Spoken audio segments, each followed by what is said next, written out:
Good afternoon. Hope everyone's having a fantastic time at reInvent.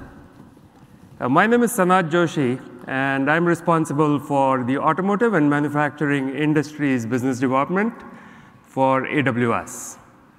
And I'm super excited to be here today to talk to you about what AWS is doing in automotive, and most importantly, to highlight what some of our customers are doing, automotive customers are doing on AWS.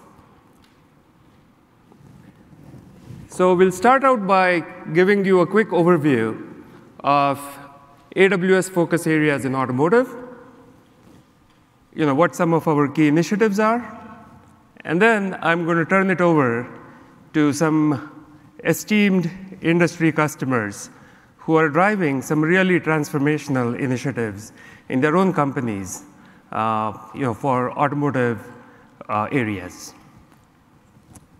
So I'm going to be joined by Peter Guardzilla from Volkswagen Group, and he's the head of group software development at Volkswagen. Also by Patrick Lanners, who is solutions architect at BMW Group, and by Mike Garrison, who is the technical leader for infrastructure engineering at Toyota Research Institute. We'll post all these slides for you for future reference and sharing with your colleagues who couldn't be here today. But I'll just start out by giving a quick introduction of AWS. So AWS really provides the cloud services and technologies for any industry, any size customer to drive innovation and to create their own innovative applications and services. And we do that worldwide, so companies can build innovative applications once, and then they can deploy those at scale all across the world. And we make that available through 18 regions, 55 availability zones, which is very important for automotive customers. Automotive customers are able to scale their applications up very, very easily by having access on demand to compute capacity and compute resources, virtually at an infinite level. And then finally, AWS provides a platform for innovation through the depth and breadth of our services. In fact, in 2017, we launched 1,430 new significant features and services, and we'll know by the end of this year what that number was for 2018, which is only accelerating. And we do that by really thinking deeply about what customers need, and we develop new capabilities that allow you to focus on differentiation for your own customers. So things like Greengrass, which allows you to extend the cloud to the edge, or features like, or services like SageMaker, which allow people to very, very easily create machine learning and artificial intelligence solutions without having to be a deep data scientist. Or capabilities that allow you to simply, at a click of a button, deploy an entire application to a new region within minutes. So AWS happens to be a very fast-growing business. In fact, in Q3 of 2018, we were at over $26 billion annual run rate, growing 46% year over year.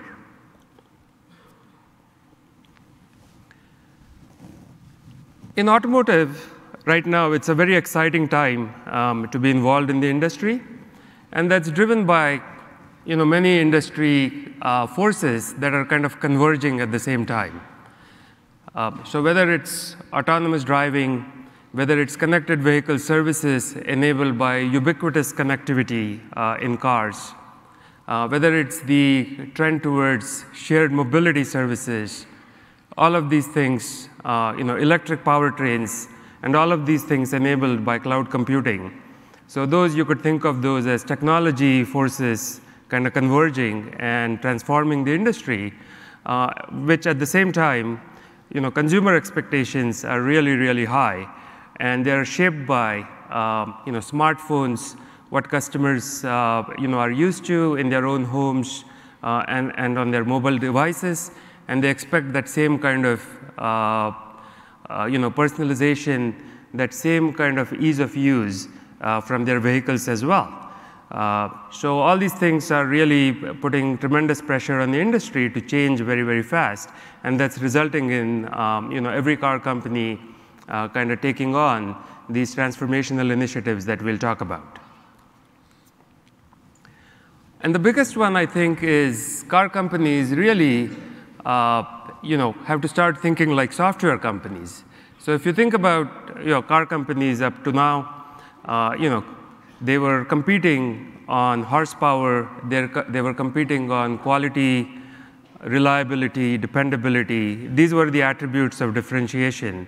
But going forward, they're going to have to compete on their software prowess. As you think about autonomous vehicles, these are very, very complex software-driven projects. If you think about the electric car, it's really a sensor network that you're managing.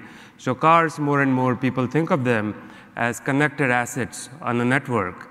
And that requires car companies to really take on the challenge of retooling to become software companies. And the cloud, we think, plays a really important role in enabling that transition. AWS provides many of the capabilities these companies need, our customers need. And let me try to walk through those. So the first one, of course, is the cloud IT infrastructure. So if you think of an autonomous driving development project, Mike Garrison will talk about this. But it really is one of the most compute-intensive, storage-intensive initiatives a car company can take on. So how do you kind of get access to those resources on demand and without having to slow down what your engineers want to do? Or if you think about the requirement to be able to roll out your vehicles worldwide, because all car companies are global or want to be global, how do you get secure compute capabilities in a new region where you want to launch without having to worry about data sovereignty, without having to worry about security or what it takes to stand up a data center? So that's the first area where AWS is used by our customers. Then the second one is what we think of as primitives that are useful as OEMs are building out their own applications, whether they are connected vehicle applications, whether they are customer experience applications, whether they are autonomous driving projects. So these primitives, such as serverless computing, such as mobile application development platforms, edge computing solutions, IoT, the ability to manage data at massive scale with multiple types of database services. So we think of these as primitives, and those primitives, some of them are fine-grained, and some of them are coarse primitives or building blocks that you can think of, a Lego blocks assembly approach. Furthermore, we provide a set of reference architectures or reference solutions where we do the work of kind of putting together these building blocks in a well-architected fashion where we are incorporating best practices that we have gleaned from working with customers in this area. And the objective of those reference solutions is to accelerate the time for our customers to start these initiatives, these projects, and not to have to relearn the lessons others may already have figured out. And then finally, we can think of the Amazon set of properties that customers can kind of incorporate in their own connected vehicle applications. So these could be things like Amazon Music, Amazon Prime Video, Audible audiobooks. So these are all around the in-car customer experience.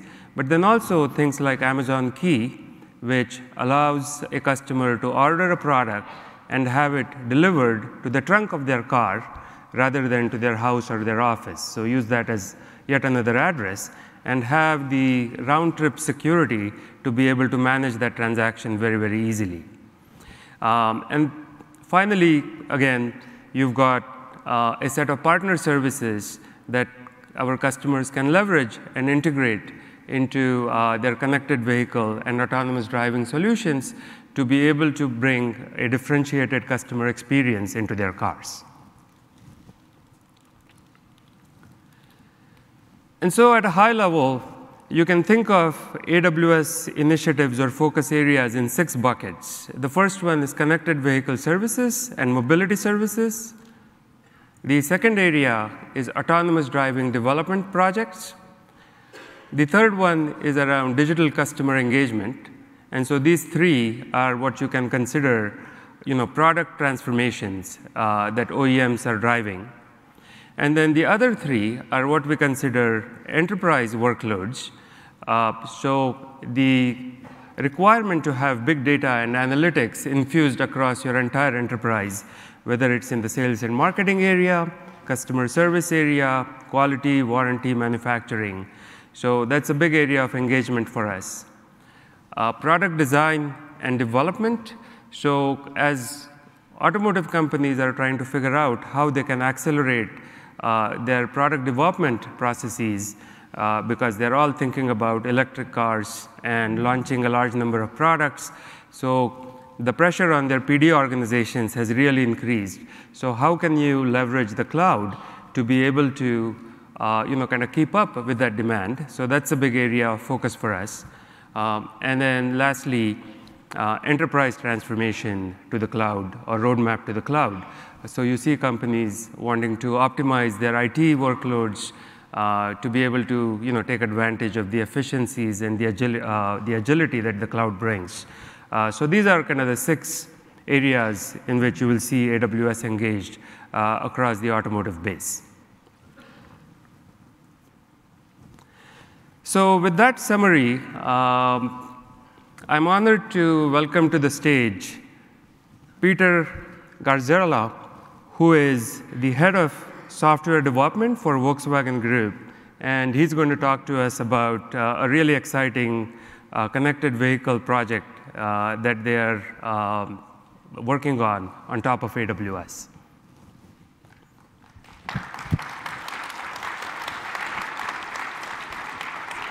Thanks, Thank you, Peter. Thank you. So welcome, everybody, from my side also. I'm Peter Guardzilla. I'm the head of group software development for the Volkswagen Group. And I would like to take you on the first part of our journey, because it's a little longer story, and I'm talk to you a little bit later about the second part, because I want to tease you a little bit to go to a different session after my talk. So who are we? Who is Volkswagen? And I'm not here to talk about the numbers you see on the slides. I'm really here about to tell you the story that we are coming from a heavy metal industry and from a very traditional car manufacturing. And we're questioning ourselves of what can we do to really start transforming our business towards a more digitized product which is all over mobility and all over the core business we are doing up to now and build those beautiful cars. So basically, we really say that we believe we have to transform the status quo of mobility, because customer demands are really changing dramatically. With game changers in the business like Uber and bringing mobility transformation directly to our customers without owning any vehicle anymore is really, to us, a hard challenge, and we're trying to really compete with those and bring services on the road to offer mobility on demand services to the folks. So we somehow want to really challenge that, and the only solution we have in our pocket is really transforming our company and get a really software-driven company, because that's what people really want. So before I talk about how do we get to a software-driven company, I would like to take you on a little journey on what are our challenges. So as I told you, we're out of the automotive industry really producing cars, so heavy metal industries with very strict processes. We're following a 4-year cycle plan. There is no agility in that at all, right? If you compare that to software development, it's a huge difference. And it's a huge difference of having people getting known to those processes and telling them, look, there is a different business, and we somehow got to combine that and bring those new technologies into our products and make our customers happy by serving them with great features, with a great user experience, and for sure serving the demand mobilities of our customers. So this is where we really came from. We were business-driven with cost, quality, and time. That were our measurements. And if we look out to the market, well, there are customers, right? They have different expectations from customers now between, so let's say 20 years ago. And everybody is used to IT, everybody is used to apps, everybody is used to mobility on demand, so we have to bring speed, functions, and features, and a great user experience to our customers. When we built pure cars and pure metal, our customer experience was over when we shipped the car to our customers. So basically, when the car was leaving the factory, we couldn't change anything anymore on the user experience, which nowadays is really for a product. You shouldn't continue developing a product where you can't change the user experience later on anymore. So, and for sure, we're talking about stability, scalability, and availability. Those are, everybody of you is laughing probably about that. But really, in industry, the status quo of technologies is compared to what we experience out there at the markets, there is a gap, and we have to fill that gap. So and if you look at all those challenges combined, having a traditional car manufacturer, trying to shift the car manufacturer towards a more digitized universe, you got to combine all those real challenges for us, and it's getting real complex. So that was the thing we were fighting almost 2 years ago. So, and our friends from Amazon asked me, Peter, can you tell us a story about how did Amazon help you to really get up to speed and change your business, and what did you do about that? So, and basically, what we thought we have to do is, we thought we're going to set up some product teams, they're going to develop some great code, they handle some of the technologies, and we're going to get happy customers totally automatically. Well, to be honest, that was a total fail. What we achieved was, we had product teams fighting all the time with technology, and at the end there was no customer at all, and we just had unhappy product teams. So I could tell you stories about trying to get things on the infrastructure level ready to ship production code. It was a disaster. So what we did is we got to change something. We were spending day-by-day work time on getting organized. And there were two things. The one thing was we totally were losing the track to our customer. So the first thing we did is we said we got to concentrate more on the customer. And we have to talk to our customers directly. And the second thing, what we had to reorganize was we had to make sure that we bring something in place which frees us from day-to-day work on technology. So what we did is we did a radical change and threw out everything which was worthless for us because we were able to buy it from Amazon. And we brought a platform in place. And then, after we had our platform in place based on all those beautiful Amazon Web Services, we were able to get rid of all the technology evaluations we had to do day in, day and over again. And we established basically two groups. So we had, on the one side, we had the focusing people for our customers in our development teams, which were producing customer-facing software. And we had some service engineers, and basically this is what all the AWS reInvent folks are, right? Working on services to make life easier for our developers. We had no automation at all, and what we are doing right now is we are live with our platform in 5 regions.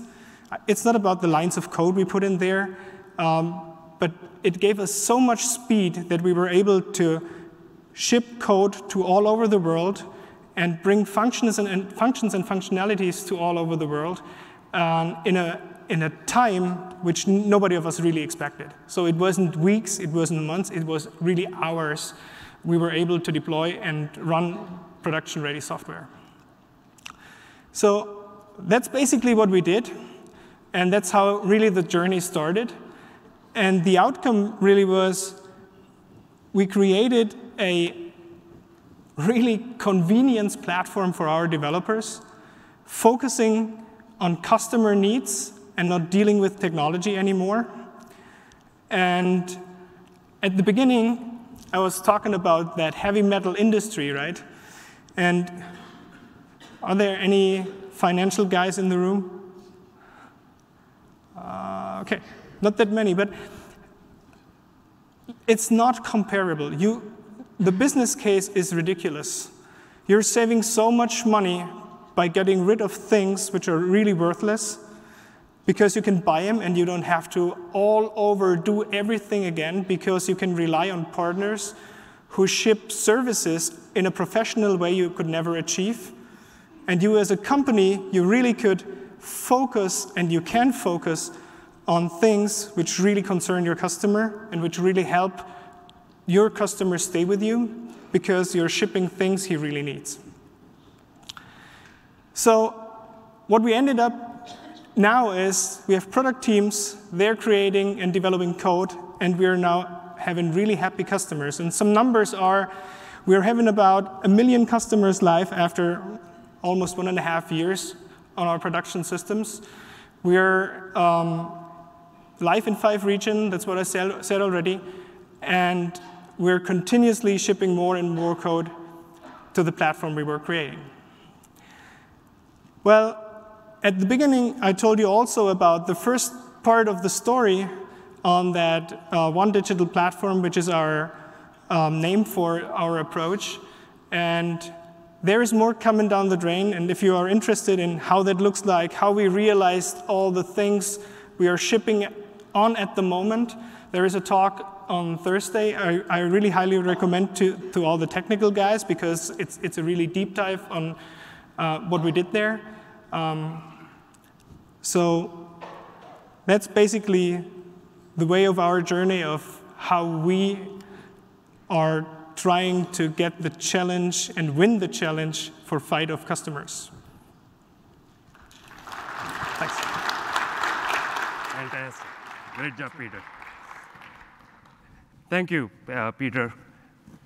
That was really a story about allowing AWS to provide the undifferentiated heavy lifting while Volkswagen was able to focus on differentiation and customer services that could really shine in their own products. Next, it is my pleasure to invite Patrick Lanners to the stage.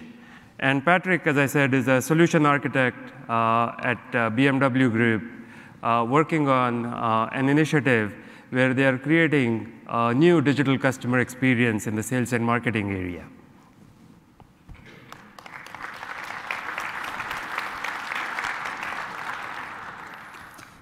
Thank you, Sanat. I would like now to take you on to our journey on how we modernized our customer engagement platform by migrating our monolithic backend to a microservice platform and subsequently leveraging multiple AWS services. Let's talk about a common use case of us. Can you imagine how many possibilities you have to configure your dream car? For example, for the brand new BMW 3 Series that has been launched a couple of weeks ago, you have the possibility to choose from 7 engines, 12 colors, 14 wheels, 11 upholstery, 7 trims, and additional 90 optional equipment. From a front-end perspective, you need on the one hand the data to visualize it to our customers, and on the other hand, you do need the functionalities like a constructability check to check if your dream car configuration is constructible. Within the BMW group, there exists a huge demand on getting these data and functionalities from a central platform. Therefore, we created the Unified Configurator platform. The Unified Configurator platform is currently used by about 13 application and web frontends. As an example, the platform is used by various car configurators that are implemented as native iOS applications or web frontends. But the platform is also used from applications that have an AI purpose or for offering or for creating an offer to you as our customers. I would like now to talk a bit about our platform. So what we are providing is a RESTful API that exposes all relevant car informations and provides also the functionalities like a constructability check, pricing services, and a virtual garage to store your configuration, among others functions that we also have. To be able to expose these data to our customers, we do need to frequently import these data from the BMW backend systems. The platform actually serves about 100 of million API calls per month, and we are supporting all BMW brands and markets with it.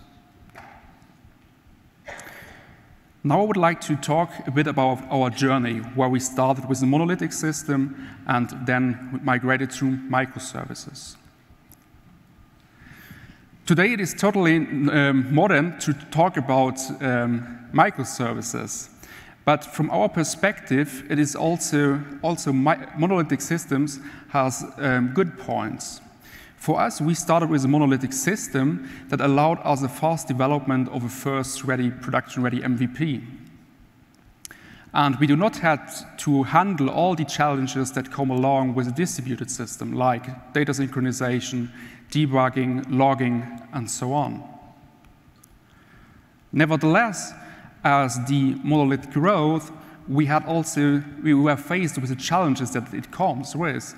So basically, small changes led to a rebuild of the complete application. Implementing new requirements took a while to do so, and therefore it was time for us to do a change. So in a nutshell, the monolithic system became too complex. So therefore, we broke up the monolithic system into microservices.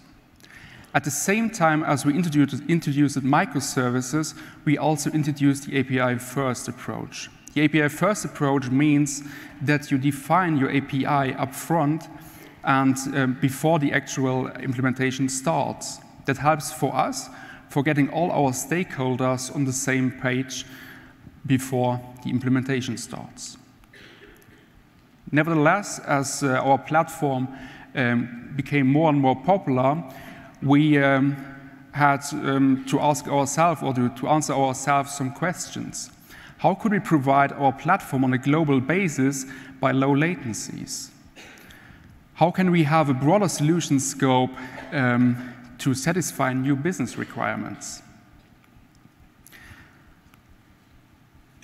That comes me now to our next step. Before doing the transition to AWS, I would like to talk about an important strategic decision that we took. Getting the IT back. From an historical perspective, many companies tried to reduce their cost by outsourcing the IT. But nowadays, IT becomes more and more an enabler and a strategic asset to have in-house. We did the decision to taking back the IT in-house, and it was the best decision we could ever make. Let us now talk about, from a super high perspective, on how we did the transition to AWS. We followed a lift, sync, and shift approach, where we use our artifacts that we had on-premise, for instance, the API specification and all the authentication information of the APIs. These we have transformed into the API gateway. Next, our microservices are all written in Java. We have a Glassfish application server. These we have Dockerized, deployed to Elastic Beanstalk. On-premise, we had Oracle databases. Also, for cost efficiency reasons, we have changed here to Postgres, and we are using here the service of AWS RDS, which provides us with an instance of Postgres in a multi-AZ setting. As I talked before, we do need to import frequently data into our platform from the BMW landscape. On-premise, all these import jobs were written in PLSQL statements. These we have rewritten as Java code, Dockerized it again, and deployed it to ECS with AWS Batch as a queuing system. As you can see, for us it is important to have as many managed services as possible, so that we can really benefit from the benefits that the cloud provides. So I would like now to conclude my talk with speaking about the DevOps cycle. Before doing the transition to AWS, our main work was focused from an architectural perspective. We defined the architecture, how it should look like, and the software to build. And then a partner of us came into the game and implemented it. Now, after the transition, we are coming more and more, we are taking more and more phases from the DevOps cycle. For example, we are taking care of the complete CI/CD pipeline. We are building more and more of our software in-house. We are providing 24/7 on-call. So we are coming more and more in the situation of you build it, you run it. For us, it was really the best decision we could make, because on the one hand, we can now build sustainable knowledge within the BMW group, and on the other hand, we as IT folks can now do again what we love, to mainly build new solutions. Besides on getting back the IT, again in-house, we do have also a couple of other achievements. We can now do daily deployments downtime-free instead of having 3 major releases per year, which leads to reduced time to market. We can support with the transformation the agile culture for flexible and continuous improvements. We can now trying out things and deploying fastly new features to our platform. It enables us now to build solutions on state-of-the-art technology instead of being limited to a given tech stack. Last but not least, it also opens new business opportunities. For example, online sales of vehicles where high availability is crucial, amongst others. If you would like to have more information about our journey and the architectural perspectives, I would like to invite you to our speak that we had yesterday. You can find it on YouTube soon. Thank you.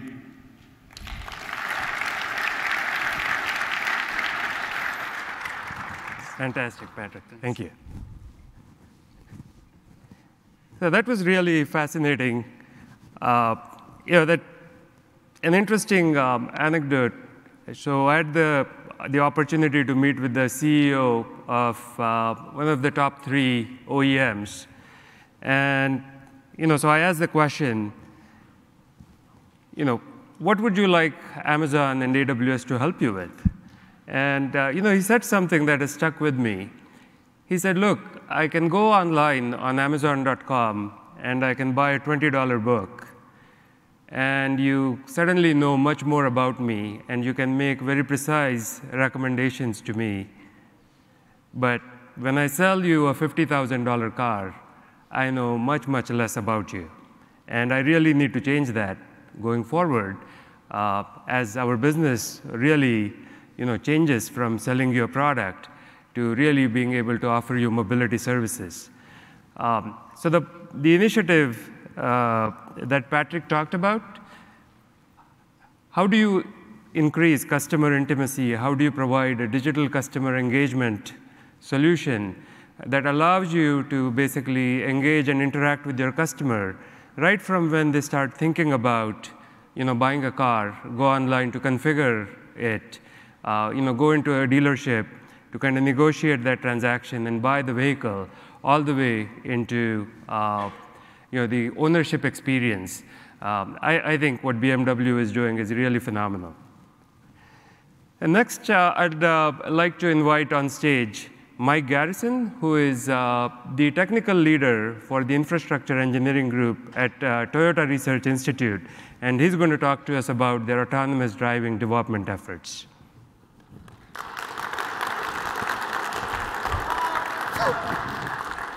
Thanks for the introduction, Sanat. So, as Sanat mentioned, I'm Mike Garrison, technical lead of the infrastructure engineering team at TRI. And I'm going to talk to you a little bit both about TRI and some of our challenges in automated vehicle development. So, unlike some of the previous speakers, TRI was formed about 3 years ago in January of 2016 as a new company. We had 3 offices, one in Cambridge, one in Ann Arbor, Michigan, that's where I'm from, and then Los Altos, our headquarters. It was all temp office space, also meant we had no infrastructure. So what do? We took a look at the market and decided that AWS was the best fit, so we went with AWS. We wanted to iterate and prototype as quick as we could, be agile, start using some cutting edge technology, and also not have to worry about a lot of those services that, sure, you could run them in-house, but why don't you focus on the things that are unique to your company? Our mission is probably no surprise if you're familiar with Toyota. We care about autonomy for the people. We want freedom to move, whether it be across the room or across town. And one of the ways we're doing this is by applying artificial intelligence to produce cars in the future that are safer, more accessible, and more environmentally friendly. We're also expanding artificial intelligence technology into new applications, strengthening and refining the interaction between human and machine. More specifically on our automated driving vision, we want to create a safe, robust, and versatile automated driving system that supports both series and parallel operating modes. One of the questions that's interesting is how safe is safe enough? I'll get back to that a little bit later. So we believe automated vehicle technology will help save lives. And we're taking a dual path approach to automated driving with our Guardian and Chauffeur modes. Guardian and Chauffeur modes are designed to give consumers a choice. In the Guardian mode, you're always driving and you maintain control of the vehicle. And the automated driving system is watching in the background, monitoring for potential crash situations. It can intervene to help protect you and the occupants when needed. And then Chauffeur is, your full level 5 autonomy, driverless cars where the car drives itself. So what are some of the challenges of automated vehicle development? One of the biggest ones is the massive amount of data. These cars have a very rich sensor suite. You got multiple cameras, LiDARs, radars, and other sensors. An NVIDIA blog post says that cars generate up to or greater than 1 terabyte per hour per car. How much data is enough? Well, let's say you got one car out there. Now you got another car out there. Now you got a whole fleet out there generating 1 terabyte per hour per car. Are you going to sample the data? You're going to compress the data? It's actually a really interesting question. I always thought it was simple, that sure, you could just compress it or just sample it. Why do we need all this data? But I guess that's the more technical infrastructure side of me that thinks things are easy when they're not necessarily easy. But it's interesting, because if you sample the data, you might miss some interesting events. You compress the data, now your models might change because you've introduced artifacts to the images. And the really interesting one to me is, what about those unsolved research problems? This data that you might get rid of could be valuable to solving some of these problems. So, it's something we constantly struggle with all the time. To give you a little perspective to that data, it's the equivalent of 90 people streaming Netflix in Ultra HD for every car. So yeah, it generates a ton of data. Now you got all that data, what are you going to do with it? Well, that's the next challenge, which is compute. Great thing about AWS is that we can scale out all those processes either horizontally or vertically, once we've collected the data. We support a wide range of folks internally at TRI. Some of them are research scientists, some of them are programmers, and they often have very different demands. So by leveraging the different AWS instance types, we're always able to meet those demands. And storing all of our data in S3 makes it super easy to utilize new services. Another great thing is staying up to date with hardware advances. The GPU technology is changing frequently. NVIDIA introduced their Pascal line mid-2016. A year later, they introduced the Voltas. The Voltas, well, they gave us significant GPU improvements, led to shorter model training times. If we had our own data center with hardware that we bought, we'd probably have a 3 or 5 year deprecation cycle, but a year later, it's pretty much useless.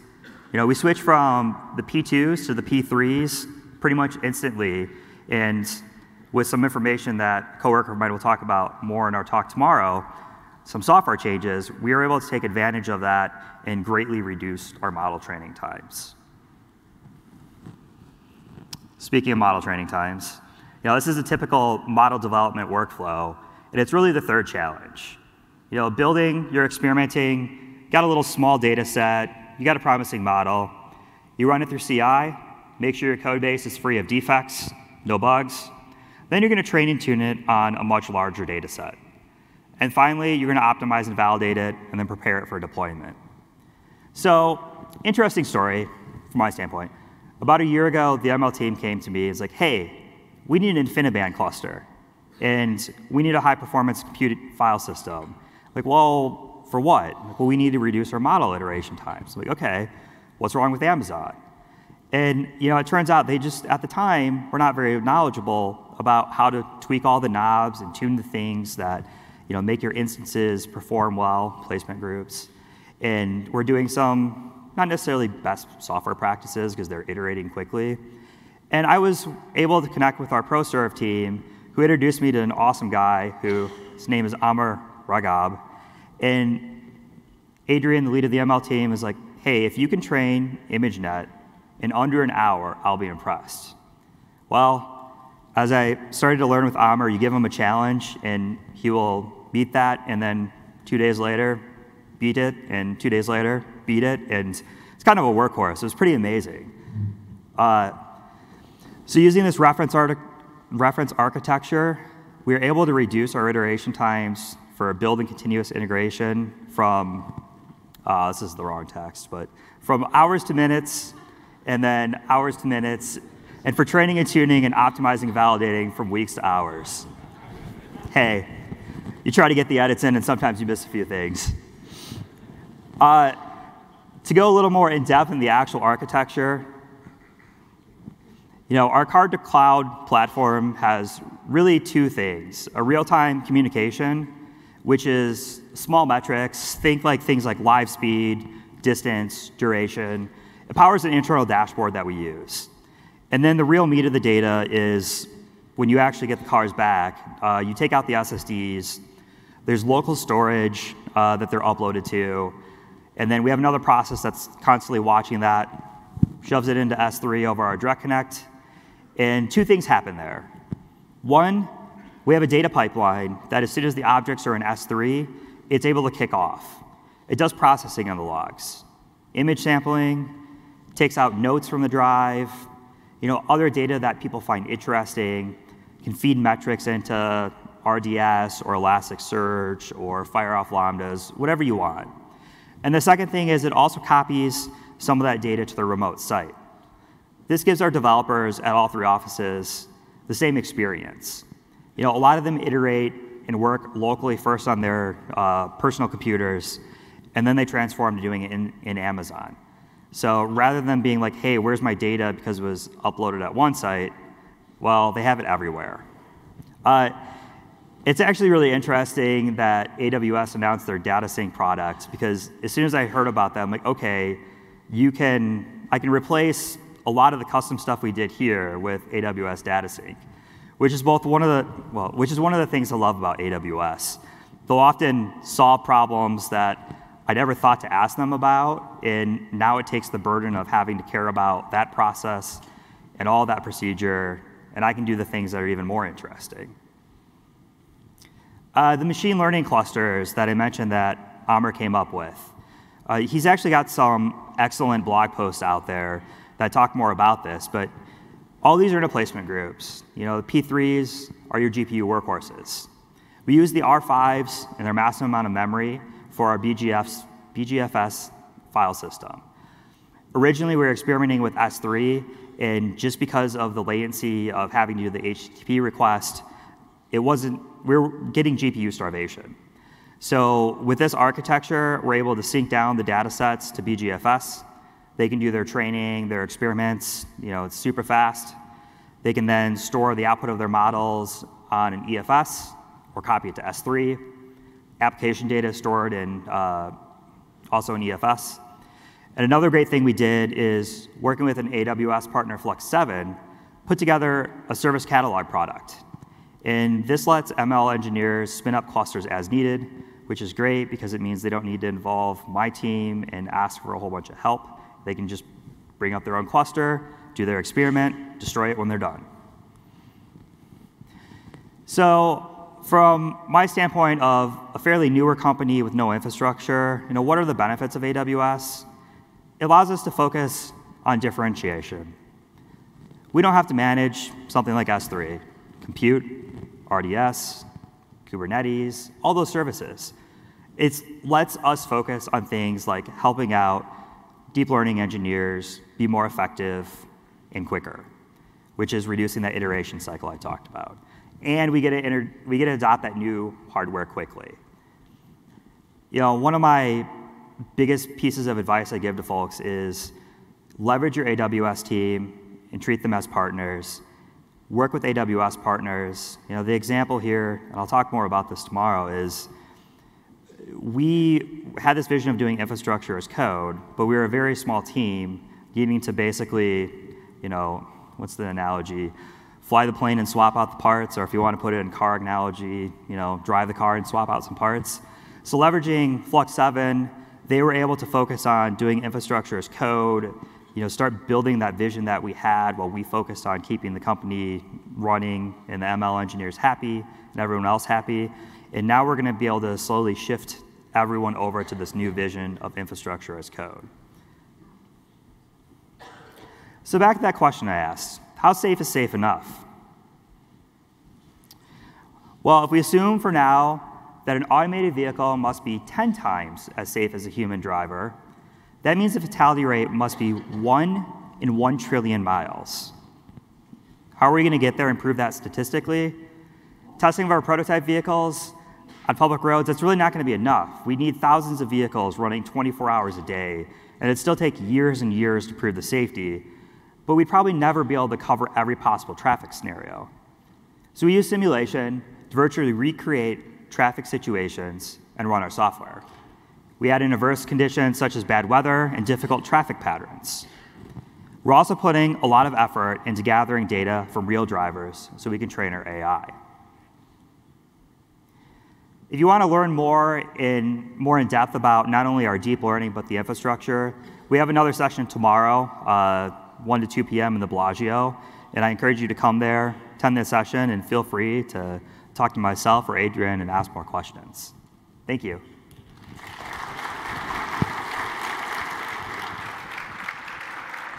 Great job, Mike. Thank you. Thank you. Well, that was fantastic. Thank you, Mike. You know, Mike does a really phenomenal job of taking a fairly complex subject of autonomous driving development and simplifying it. And he's really been able to leverage AWS to enable the data scientist and machine learning engineers team at TRI. And we appreciate all of you sharing your story with us. So if you think back, right, the 3 phenomenal speakers that we had, Peter talked about, you know, connected vehicle services and connected vehicle backends, you know, and then moving them to the cloud at scale. You know, tens of millions of vehicles and they are deep into that journey and how they've been able to kind of make their developers happy and open up the innovation and productivity channels for their own developers. So really great case study on that. Then we heard from Patrick, who talked about the digital customer engagement and how BMW is using the cloud to really engage with their customers, right from buying intent all the way into the ownership experience. And then finally, Mike talked about how the cloud can help companies build their autonomous driving programs. So it covers essentially all the three big initiatives that we see companies taking on: connected, autonomous, and digital customer engagement. So we were able to give you, I think, a vignette or some vignettes of these initiatives these customers have kind of taken on, but they've graciously agreed to do some more in-depth sessions. So please visit those. We also have sessions on the AWS Connected Vehicle Reference Architecture. So the first one is on Wednesday, Alexa, where's my car? A test drive of the AWS Connected Vehicle solution. We also have a hands-on workshop for that same reference solution on Thursday. It's the deep dive into the AWS Connected Vehicle Reference Solution. And then you've got sessions on autonomous driving development. There is a really great session on Wednesday called the Easy Rider. So Avis Budget Group, another great customer of ours, is really leading the charge into how to do fleet management and optimize their fleets for being able to provide personalized customer experiences. So another excellent session. And then finally on Thursday, you also have a deep dive into the Volkswagen initiative on the One Digital platform. So I encourage you to visit all of these. And if you have any questions, happy to take those offline. Thank you for coming. Enjoy the rest of the show.